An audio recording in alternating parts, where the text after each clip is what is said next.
Hello everyone and welcome to EduTap. आप सभी का स्वागत है इस फटाफट सीरीज में, जहां पर हम ईपीएफओ, ईओएओ और एपीएफसी एग्जाम्स को टारगेट करते हुए एमसीक्यूज आपके साथ सॉल्व करते हैं। और इस वीडियो के अंदर हम पार्ट 3 स्टार्ट कर रहे हैं from the Indian freedom struggle. So modern history से जुड़े 10 एमसीक्यूज आज की सीरीज में हम लोग डिस्कस करेंगे। और ये जो 10 एमसीक्यूज में लेकर आया हूं, उसमें से कुछ एमसीक्यूज प्रीवियस ईयर्स क्वेश्चंस भी हैं जो एपीएफसी के एग्जाम्स में पहले पूछे जा चुके हैं। तो इस क्वेश्चंस को डिस्कशन को स्टार्ट करें उससे पहले I would like to again remind you that last time when the EOAO exam was conducted, EduTap helped more than 100 students, 116 students to be exact, to attain success। और इस बार भी हमारी कोशिश है कि हम ज्यादा से ज्यादा एस्पिरेंट्स को मदद करें इस एग्जाम के अंदर सक्सेस को पाने के लिए। और अगर आपको लगता है कि इन वीडियो से आपके इस ऑब्जेक्टिव में मदद मिल रही है तो इन वीडियोस को जरूर लाइक कर दीजिए और थोड़ा सा शेयर कर दीजिए ताकि ज्यादा से ज्यादा लोग हमारे इस एफर्ट का फायदा उठा सकें। ठीक है, तो चलिए स्टार्ट करते हैं। क्वेश्चन नंबर 1 आपके सामने है, फटाफट से मुझे आंसर बता दीजिए। That who among the following was a great protagonist of the doctrine of labs. Right, so doctrine of labs एक ब्रिटिशर्स के द्वारा लाई गई पॉलिसी है कि किस तरीके से भारत के ज्यादा से ज्यादा हिस्सों को ईस्ट इंडिया कंपनी के कंट्रोल के अंदर लाया जाए। अब ये डॉक्ट्रिन ऑफ लैब्स किसके द्वारा सबसे ज्यादा यूज की गई है? Who was the great protagonist? So Lord Dalhousie, Lord Minto, Lord Curzon, Lord Wellesley, all of them they are the Governor Generals of India। अब ये जो डॉक्ट्रिन ऑफ लैब्स है ये सबसे ज्यादा एसोसिएट की जाती है लॉर्ड डलहौजी के साथ। ये याद रखेंगे आप। Lord Dalhousie was the person who was a very kind of a ambitious servant of the East India Company, और वो भारत के ज्यादा हिस्सों पे ईस्ट इंडिया कंपनी का कब्जा चाहते थे और उसी दिशा में डॉक्ट्रिन ऑफ लैब्स का इन्होंने बहुत ज्यादा यूज किया है। एक्सप्लेनेशन भी मैंने आपको दे दी है। जो ये गवर्नर जनरल बने लॉर्ड डलहौजी 1848 से 1856 तक, राइट, टिल दी 1857 रिवोल्ट, उससे पहले तक का लॉर्ड डलहौजी का सारा कार्यकाल था। और ये जो कई बार स्कॉलर्स का ये भी कहना होता है कि जो 1857 का रिवोल्ट हुआ है ये सारा रायता भी जो है वो किसके द्वारा फैलाया गया है? लॉर्ड डलहौजी के द्वारा। और ये लॉर्ड डलहौजी 1856 में तो चले गए रायता फैला करके, लेकिन उसके बाद उनकी वजह से जो सारे इश्यूज डेवलप हुए, वहां इश्यूज की वजह से आपकी पूरी म्यूटनी हो गई, पूरा आपका जो है 1857 का रिवोल्ट स्टार्ट हो गया। ठीक है, तो ये चीज आप ध्यान रखेंगे, लॉर्ड डलहौजी के साथ इसे एसोसिएट करते हैं। लेकिन ध्यान रखिए, Lord Dalhousie was not the person who came up with the doctrine of labs. ये डॉक्ट्रिन ऑफ लैब्स क्या होती है? आई होप आपको पता है कि कंपनी ने बोला कि कोई भी इंडियन रूलर्स, किंग्स, क्वींस जो हैं, अगर उनका कोई मेल एयर नहीं है बायोलॉजिकल, यानी कि उनका खुद का बेटा हो जो उनका उत्तराधिकारी बन सके, तब तक तो ठीक है। लेकिन अगर कोई अडॉप्टेड सन वो यूज करते हैं फॉर देयर एयर या एज देयर उत्तराधिकारी, तो वो हम एक्सेप्ट नहीं करेंगे। हम उनकी पूरी टेरिटरी को ईस्ट इंडिया कंपनी के अंदर जो है मिला लेंगे। और इसके अलावा इसका ये भी मतलब था कि अगर कंपनी को लगता है कि कोई रूलर इंडिया में सूटेबल नहीं है, वो अच्छा रूलर नहीं है, अच्छा एडमिनिस्ट्रेशन जो है अपनी टेरिटरी के अंदर अगर नहीं कर रहा है, तब भी हम उस पूरी की पूरी टेरिटरी को एनेक्स कर सकते हैं, उसके ऊपर कब्जा कर सकते हैं। तो ये थी डॉक्ट्रिन ऑफ लैब्स, और ये डलहौजी के द्वारा लाई नहीं गई थी। सबसे ज्यादा यूज इसको डलहौजी ने किया है, but basically it was it came into existence much before Dalhousie in 1834 only. ठीक है, इसका आप ध्यान रखेंगे। नेक्स्ट देखिए question number 2। Chauri Chaura is known in the history of India struggle for freedom because, very simple question, Chauri Chaura को क्यों हम हिस्ट्री में याद रखते हैं? ये एक प्रीवियस ईयर क्वेश्चन है। देखिए इस लेवल के क्वेश्चंस भी आपको पूछे जाते हैं, इजी क्वेश्चन भी है, हलवा क्वेश्चन भी है एग्जाम के अंदर। Gandhi ji launch his first satyagraha in India from this place. पहला सत्याग्रह चौरी चौरा में हुआ? नहीं, बिल्कुल गलत है। Gandhi ji withdrew his Satyagraha movement when an irate mob set fire to the police station। yes, this is the right answer। Gandhi ji की जो नॉन कोऑपरेशन मूवमेंट चल रही थी, उस मूवमेंट को उन्होंने विथड्रॉ कर लिया था, क्योंकि उनका मानना था कि मूवमेंट बिल्कुल पीसफुल होनी चाहिए, अहिंसा होनी चाहिए, वहां पर कोई वायलेंस ना हो। लेकिन चौरी चौरा में एक इंसिडेंट हुआ, कुछ लोगों ने एक पुलिस स्टेशन को घेर कर वहां पर वायलेंस की, पुलिस जो ऑफिसर्स थे उनको वहां पर मार दिया, और इससे दुखी होकर गांधी जी ने कहते हैं कि पूरी मूवमेंट को उन्होंने विथड्रॉ कर लिया। तो करेक्ट आंसर यहाँ पर क्या बनेगा? Option number B. बाकी दोनों ऑप्शंस भी पढ़ लेते हैं एक बार, क्योंकि शायद हमें कोई बेटर ऑप्शन मिल जाए। राइट, हमेशा मैं आपसे सजेशन आपको देता हूं कि चारों ऑप्शंस पहले पढ़कर ही आप आंसर दीजिए। भले ही ऑप्शन ए पढ़कर, बी पढ़कर आपको लग गया कि यही मेरा करेक्ट आंसर होना चाहिए, बट 1 मिनट ज्यादा लग जाएगा, ज्यादा से ज्यादा आपको बाकी 2 ऑप्शन पढ़ने में भी उतना टाइम भी नहीं लगेगा। पढ़ लेने चाहिए चारों ऑप्शन एक बार, उसके बाद अपना फाइनल आंसर जो है वो डिसाइड करना चाहिए। तो hundreds of freedom fighters were shot dead at this place, नहीं है तो जलियांवाला बाग की बात लग रही है। Gandhi ji sat on hunger strike, नहीं, चौरी चौरा में गांधी जी ने कोई हंगर स्ट्राइक नहीं की है। तो करेक्ट आंसर यहां पर आता है option number B. Next question number 3 देखते हैं। Grand Trunk Road connects which 2 cities? Grand Trunk Road, GT road, India की सबसे बड़ी रोड्स में से एक है, वर्ल्ड की भी सबसे बड़ी रोड में से एक थी एक टाइम पर। तो ये जो जीटी रोड है किन 2 शहरों को जोड़ती है? कोलकाता मुंबई, दिल्ली चेन्नई, कोलकाता अमृतसर या Tirupati Ludhiana.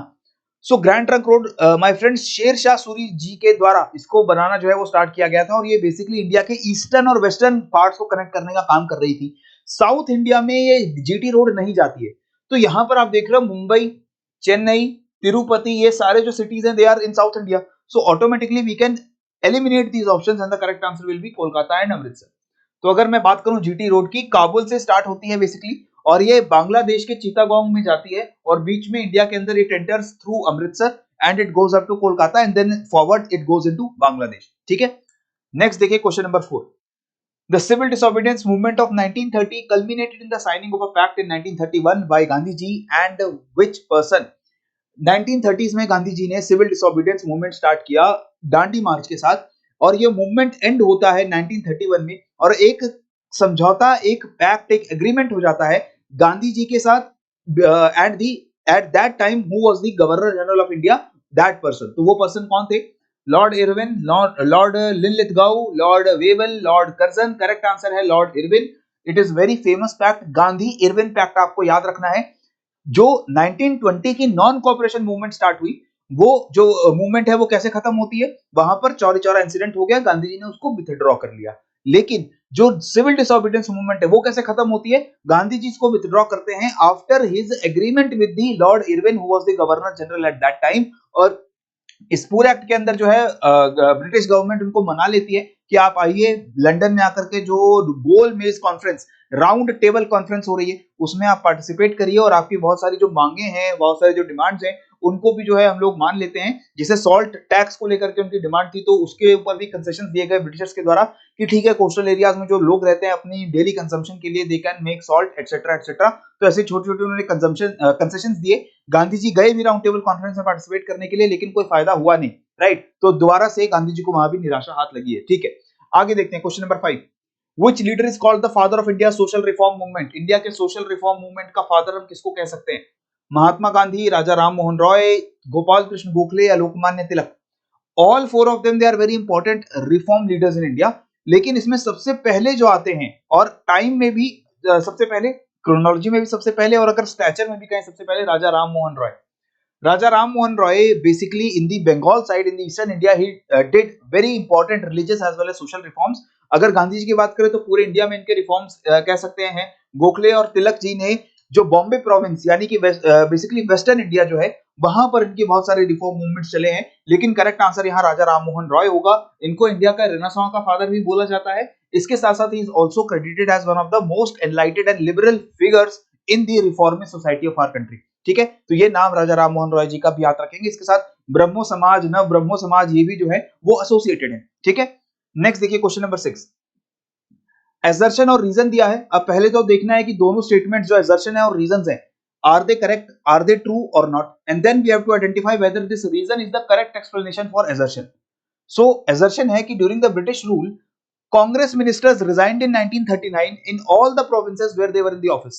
We know that 1935 में गवर्नमेंट ऑफ इंडिया एक्ट आया था, और वहां पर बात हो गई थी कि यस, इंडिया के अंदर डेमोक्रेटिकली इलेक्टेड गवर्नमेंट्स और मिनिस्टर्स को हम लोग इलेक्ट करेंगे। ठीक है, और इलेक्शंस हुए। इलेक्शंस में कांग्रेस की जो लीडर्स थे, मेजॉरिटी ऑफ प्रोविंसेस के अंदर कांग्रेस के लोग जो है वो इलेक्ट हुए, उन्होंने मिनिस्ट्रीज बनाई। But there were some provinces also where the Muslim League it was able to get elected some of its leaders, और इसके अलावा वो कई कई जगहों पर अलायंसेस बना करके भी उन्होंने जो है मिनिस्ट्रीज बनाने की कोशिश की। लेकिन रीजन क्या दिया गया है? that Congress wanted fresh elections as it was frustrated with the Jinnah's campaign of two nation theory, कि जिन्ना की जो टू नेशन की डिमांड है उससे फ्रस्ट्रेट होकर वो कह रहे थे कि फ्रेश इलेक्शंस करवाओ, और जो जिन्ना के या मुस्लिम लीग के जो इलेक्टेड रिप्रेजेंटेटिव्स हैं शायद वो इलेक्शन हार जाएं। ये रीजन यहां पर देने की कोशिश की गई है, but we know that this is not correct. When Congress ministries were elected after the 1935 law, तो उन्होंने बहुत सारे मिनिस्ट्रीज के अंदर अपनी गवर्नमेंट बना ली, उन्होंने बहुत सारे इंपॉर्टेंट लॉज भी पास किए, इंपॉर्टेंट वेलफेयर भी उनकी वजह से हुआ है। लेकिन 1939 में ऐसा कुछ होता है जिससे वो सारे रिजाइन कर देते हैं। क्या होता है? The world war 2 breaks out and Britain, the colonial government was directly participating in the world war 2, और गवर्नमेंट ऑफ ब्रिटेन ने ही ऐलान कर दिया कि इंडिया भी इस वर्ल्ड वॉर का पार्ट बनेगा, जबकि किसी इंडियन लीडर से, किसी भी डेमोक्रेटिकली कांग्रेस के लीडर या किसी भी इंपॉर्टेंट इंडियन पर्सनालिटी से कोई सजेशन, कोई भी डिस्कशन इस बारे में नहीं किया गया। तो इस वजह से Congress leaders they were not very happy and they resigned in mass. It had nothing to do with the two nation theory of Jinnah. ठीक है, क्योंकि 39 में ये अभी उतनी जो है बड़ी बात हुई ही नहीं थी. तो करेक्ट आंसर यहां पर बनेगा that A is true but R is false. ठीक है, क्योंकि reason of resignation it was not Jinnah's campaign but it was the world war 2 breakout and Britain unilaterally without consulting Indian authorities deciding कि if India wants to participate in the war or not, right? तो ये यहाँ पर बात हो गई कि world war 2 start हो गया है. ब्रिटिशर्स ने बोला कि हम तो इंडिया के साथ इसमें फाइट करेंगे, इंडिया भी इसका पार्ट होगा. और कांग्रेस के जो लीडर्स थे उन्होंने कहा हमसे तो पूछ लो, हमसे किसी ने पूछा ही नहीं है. हम आपसे वॉर में अगर कोऑपरेट करें तो क्या आप, हम एक तरीके से हमारे पास लेवरेज आ गई ना कि ठीक है हम आपके साथ लड़ेंगे, इसके बदले में आप हमें सेल्फ रूल दे दो, हमें आप इंडिपेंडेंस दे दो. तो ऐसी कोई बात उस वक्त हुई नहीं थी, तो कांग्रेस ने रिजाइन कर दिया. ठीक है, नेक्स्ट देखते हैं question number 7. Which one of the following statements is not correct? अब गलत स्टेटमेंट यहां पर कौन सी है? Lord Wellesley set up the first 3 Indian universities. The first 3 universities to be established in India, they were done by the Lord Wellesley. Lord Dalhousie वो telegraph लेकर आए हैं. Lord Ripon, he came up with a system of local self-government both for town and countryside. Lord Curzon presided over the Delhi Darbar of 1903. So गलत statement क्या है यहां पर? तो एक एक करके देखते हैं. देखो, टेलीग्राफ, रेलवेज, ऐसे बहुत सारे इंपॉर्टेंट जो डेवलपमेंट्स हैं वो लॉर्ड डलहौजी के टाइम पर होती हैं. ठीक है, तो लॉर्ड डलहौजी ही brought telegraph in India as well. Calcutta Agra के बीच में टेलीग्राफ लाइन उन्होंने जो है वो एस्टैब्लिश कर दी. और ये टेलीग्राफ बहुत ज्यादा इंपॉर्टेंट साबित हुए. जब 1857 में आगे जाकर रिवोल्ट होगा तो वहां पर रिवोल्ट को सप्रेस करने में टेलीग्राफ बहुत काम आएगा, क्योंकि ब्रिटिश अथॉरिटीज वो बहुत इजीली आपस में कम्युनिकेट कर पाएंगे और रिवोल्ट को सप्रेस कर पाएंगे. ठीक है, लॉर्ड रिपो वो लोकल सेल्फ गवर्नमेंट की बात करते हैं. बिल्कुल सही, लॉर्ड रिपो कुछ ही ऐसे लॉर्ड मतलब गवर्नर जनरल कह लीजिए, वाइस रॉयस कह लीजिए, जो इंडिया की 200 साल की कॉलोनियल हिस्ट्री में हुए हैं, जो कह सकते हैं कि यस वो इंडिया के लोगों के वेलफेयर के लिए उन्होंने कुछ काम किया है. ऐसे बहुत कम लोग हैं और उनमें से एक नाम जो मुझे बहुत इंपॉर्टेंट लगता है वो है Lord Ripon. Lord Ripon he was obviously also for the press freedom. Press freedom के लिए उन्होंने काम किया है. जो फैक्ट्री वर्कर्स हैं उनके बेनिफिट के लिए उन्होंने काम किया है. इसके अलावा लोकल गवर्नमेंट इंडिया के अंदर आए उसके ऊपर भी उन्होंने काफी एक्शंस लिए हैं लॉर्ड रिपो ने. तो ये स्टेटमेंट भी करेक्ट है, ऑप्शन बी भी करेक्ट है. और लॉर्ड कर्जन 1903 में दिल्ली दरबार लगाते हैं, किंग जॉर्ज को बुलाते हैं इंडिया में, एम्परर ऑफ इंडिया उनको घोषित करते हैं और उसके बाद पार्टीशन ऑफ बंगाल करते हैं. लेकिन यहाँ जो स्टेटमेंट ए है that is the wrong statement. The first 3 Indian universities they were established not during the time of Lord Wellesley, right? All these 3 universities are being established during the time of Lord Canning. 1857 में कलकत्ता, मद्रास और बॉम्बे की जो provinces हैं वहां पर आपकी universities बनती हैं, but they are under the governor generalship of lord Canning. Clear? इसके साथ लॉर्ड रिपो बिल्कुल लोकल सेल्फ गवर्नमेंट की बात करते हैं. टेलीग्राफ आता है लॉर्ड डलहौजी के टाइम पे और लॉर्ड कर्जन जो है वो 1903 में लगाते हैं दिल्ली दरबार. नेक्स्ट करते हैं क्वेश्चन नंबर 8 की बात. Now read very carefully the 3 statements. The Union of India and Pakistan were to be granted freedom not later than June 1948. ये जो तीनों स्टेटमेंट हैं they are in reference to the Mountbatten Plan.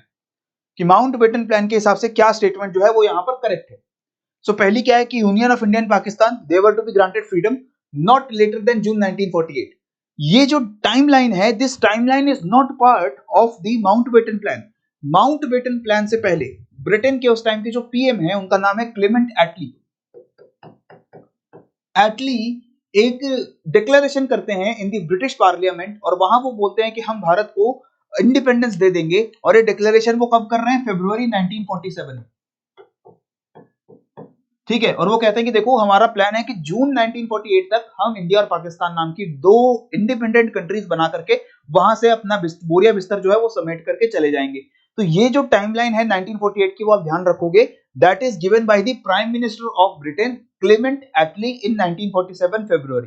लेकिन Mountbatten plan जो है वो उसके बाद आता है जून में 1947 में और वहां पे वो प्लान के अंदर जो टाइमलाइन है वो सीधा 15 अगस्त की बात करते हैं. वो कहते हैं 15 अगस्त को हम दोनों कंट्रीज इंडिया और पाकिस्तान को इंडिपेंडेंट कर देंगे. तो ये हमारी पहली स्टेटमेंट जो है वो तो यहाँ पर गलत लग रही है. ठीक है, सेकंड देख लेते हैं. The legislative assembly of Sindh was to decide whether it wanted to join the constituent assembly of India और नॉट. तो यस, माउंटबेटन प्लान के अंदर ये बात की गई थी कि कुछ ऐसी provinces which are having a good population of Hindus as well as Muslims, उन प्रोविंसेस को अधिकार दिया जाए कि क्या वो इंडिया को ज्वाइन करेंगे या वो पाकिस्तान को ज्वाइन करेंगे. और जो सिंध की असेंबली थी obviously they decided to go with Pakistan. ठीक है, next Balochistan was to decide whether it wanted to stay with the Indian union और बिकम सेपरेट. तो ऐसी कोई चॉइस बलूचिस्तान को नहीं दी गई थी. अगर हम चॉइस की बात करें तो जो ब्रिटेन के अंदर जो प्रिंसली स्टेट थे, जहां पर राजा महाराजाओं का रूल चल रहा था, उनको चॉइस दी गई थी कि या तो इंडिया बन जाओ, या पाकिस्तान ज्वाइन कर लो, या आप इंडिपेंडेंट रहो। इसमें आपका कश्मीर आता है, इसमें आपका जूनागढ़ आता है, इसमें आपके हैदराबाद आता है, बाकी बहुत सारी ऐसी रियासतें आती हैं। इसके बाद नॉर्थ वेस्ट फ्रंटियर प्रोविंस, जो इस वक्त पाकिस्तान का हिस्सा है, उसको रेफरेंडम का चॉइस दिया गया था कि यहां पर आप रेफरेंडम करा लो, सब लोगों से पूछ लो कि इंडिया में ज्वाइन करना है या पाकिस्तान में ज्वाइन करना है। कुछ प्रोविंसेस जो ऐसी थी, जो डायरेक्ट ब्रिटिशर्स के अंदर आती थी, कमिश्नर्स प्रोविंस उनको कह लीजिए, उनको कोई चॉइस नहीं दी गई, उनको सीधा या तो इंडिया या तो पाकिस्तान ज्वाइन करवा दिया गया। और ऐसी ही एक प्रोविंस थी बलूचिस्तान, ठीक है, and Balochistan it became part of the Pakistan. इसके पास कोई इंडिया को ज्वाइन करने की या इंडिपेंडेंट रहने का चॉइस नहीं दिया गया था। तो करेक्ट स्टेटमेंट क्या है यहाँ पे? Correct statement is only the second statement. Only the second statement is right, rest the two statements are wrong. और ये चीज मैंने यहाँ पर एक्सप्लेन कर दी है। जो power of transfer of power है, इट हैपेंड इन अगस्त 15, 1947। सिंध को डिसाइड करने को ऑप्शन दिया गया कि इंडिया ज्वाइन कर लीजिए या पाकिस्तान ज्वाइन कर लीजिए, उन्होंने पाकिस्तान ज्वाइन कर लिया। NWFP north west frontier province को चॉइस मिला, उन्हें रेफरेंडम करना था, उन्होंने पाकिस्तान ज्वाइन कर लिया। बलूचिस्तान को ऐसा कोई चॉइस जो है नहीं दिया गया था, ठीक है। Next is the question number 9. Now this question is related to World War II, not strictly related to the Indian history, but ये previously asked जो question है, तो थोड़ा सा यूपीएससी जो हमारे साथ खेल करती है वो यहाँ पर करने की कोशिश की गई है। क्वेश्चंस पढ़ लेते हैं। Germany attack the US naval base at Pearl Harbor. World war 2 में जो यूनाइटेड स्टेट्स की डायरेक्ट एंट्री है वो कहा जाता है पर्ल हार्बर के अटैक के बाद होती है। और ये अटैक किसने किया है यूएस नेवल बेस पे? Not Germany but Japan. हवाई आइलैंड्स पे जो पैसिफिक ओशन में है, वहां पर यूएस का बहुत इंपॉर्टेंट फ्लीट, पूरा पैसिफिक फ्लीट वहां पर खड़ा हुआ है और वहां पर पर्ल हार्बर पे अटैक कर दिया जापान ने, नॉट जर्मनी। तो this statement is not correct, right. Winston Churchill was the Prime Minister of Britain during the World War II. Yes, he was the Prime Minister during World War II, right? Next, Versailles Treaty, which is generally cited as one of the main causes of the World War II, was signed just before the World War II in 1939. But Versailles Treaty, it was one of the main causes for the World War II, but it was signed just after the World War I.